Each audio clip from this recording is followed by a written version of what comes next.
দুর্গাপূজা হিন্দু ধর্মাবলম্বীদের জন্য একটি সবচেয়ে বড় অনুষ্ঠান। এই অনুষ্ঠানটি সুন্দরভাবে, সুষ্ঠুভাবে এবং সফলভাবে আয়োজন করার জন্য আমরা প্রশাসনের তরফ থেকে, আইন শৃঙ্খলা রক্ষাকারী বাহিনীর থেকে একটা প্রচেষ্টা ছিল।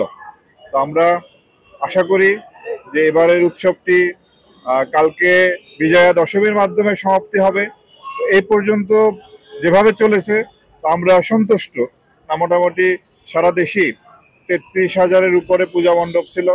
আমরা তার নিরাপত্তার ব্যবস্থা করেছি এবং সেক্ষেত্রে রাজনৈতিক নেতৃবৃন্দ, স্থানীয় গণ্যমান্য ব্যক্তিবর্গ এবং সাধারণ মানুষের একে সক্রিয় অংশগ্রহণের মাধ্যমে কিন্তু আমরা নিরাপত্তাটা নিশ্চিত করতে পেরেছি। এটি কেবলমাত্র আইন শৃঙ্খলা রক্ষাকারী বাহিনীর কাজ না, এবং আপনারা যারা সুধী সমাজের লোকজন, রাজনৈতিক নেতৃবৃন্দ এই সময় আমাদের পাশে দাঁড়িয়েছেন এবং পূজা মণ্ডপের আইন শৃঙ্খলা রক্ষায় গুরুত্বপূর্ণ ভূমিকা পালন করেছেন, আপনাদের প্রতি জানাই অশেষ ধন্যবাদ এবং কৃতজ্ঞতা। আমাদের এই উৎসবটি অল্প কিছু বিচ্ছিন্ন ঘটনা ছাড়া মোটামুটি ভালোভাবেই হয়েছে।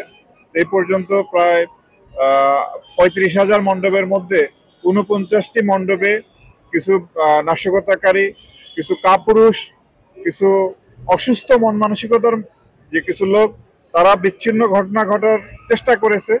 তা আমরা প্রতিটি ক্ষেত্রেই কঠোর আইনগত ব্যবস্থা নিয়েছি এবং এই পর্যন্ত 19 জনের বেশি এই নাশকতাকারীকে আমরা গ্রেপ্তার করতে সক্ষম হয়েছি।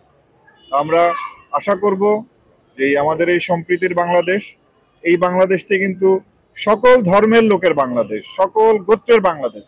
এটি কোনো নির্দিষ্ট কোনো ধর্মের লোকের জন্য নয়। আমাদের এই 18 কোটি মানুষ সবার দেশ এটা।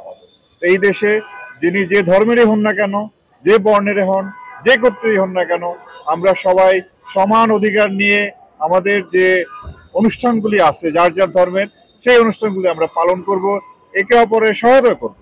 এখানে বাধা দেওয়ার কোনো প্রশ্ন আসে না, বিঘ্ন ঘটানোর কোনো প্রশ্ন আসে না। যারা বাধা দেয়, বিঘ্ন ঘটায়, তারা আইন ভঙ্গ করে, আমরা এবং তাদের বিরুদ্ধে আইনগত ব্যবস্থা নেব। আশা করি এবারের মতো আগামীবারও এর চেয়েও ভালোভাবে এই উৎসবগুলি আমরা উদযাপন করতে সক্ষম হব। আগামীবার যাতে আরো ভালোভাবে করতে পারি, সেই প্রচেষ্টা আমাদের এখন থেকেই থাকবে। কারণ আমরা কোনোভাবেই এই দুষ্কৃতিকারী বা এই নাশকতাকারীকে কোনোভাবেই আমরা অ্যালাউ করব না। আমাদের এই চমৎকার একটি অনুষ্ঠান, চমৎকার একটি সম্পর্ক, আমাদের যে একটি চমৎকার এই যে ভালোবাসার যে সম্পর্ক, এই সম্পর্ক যাতে অটুট থাকে। তবে সবচেয়ে ভালো হতো এই ধরনের অনুষ্ঠানগুলি, এই পূজা, মুসলমানদের ঈদের জামাত, খ্রিস্টানদের বড়দিন, এই অনুষ্ঠানগুলি যদি আমরা আইন শৃঙ্খলা রক্ষাকারী বাহিনীর বেষ্টনীর মধ্যে না থেকে যদি স্বতঃস্ফূর্তভাবে আইন শৃঙ্খলা রক্ষাকারী বাহিনীর উপস্থিতি ছাড়া যেদিন আমরা করতে পারবো, আমাদের আনন্দ সেদিনই হবে প্রকৃত আনন্দ। বাট এখন আমাদের এইভাবেই করতে হচ্ছে।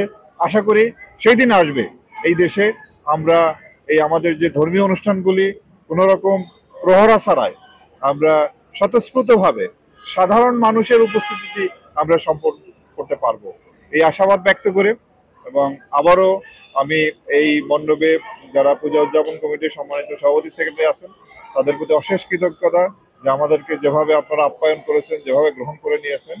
আমরা চাই যে এই বাকি দিনটিও কালকে বিজয়া দশমীর মাধ্যমে সমাপ্তি হবে, সেই পর্যন্ত যাতে আমরা সতর্ক থাকি সবাই মিলে, এবং এই অনুষ্ঠানের সমাপ্তিও যেন চমৎকারভাবে হয়, এই পূজা উদযাপনের এই সমাপ্তিটা যেন চমৎকারভাবে হয়, সেই আশাবাদ ব্যক্ত করি। এবং ভবিষ্যতে আরো উৎসাহ, উদ্দীপনা এবং উচ্ছ্বাস নিয়ে আমরা যে যার ধর্মের অনুষ্ঠানগুলি পালন করব, নির্বিঘ্নে পালন করব, কোনো রকম বাধা ছাড়া পালন করব, কোনো রকম বিপত্তি ছাড়া পালন করব, এই আশাবাদ ব্যক্ত রেখে আপনাদের সবাইকে ধন্যবাদ জানিয়ে আমার বক্তব্য শেষ করছি।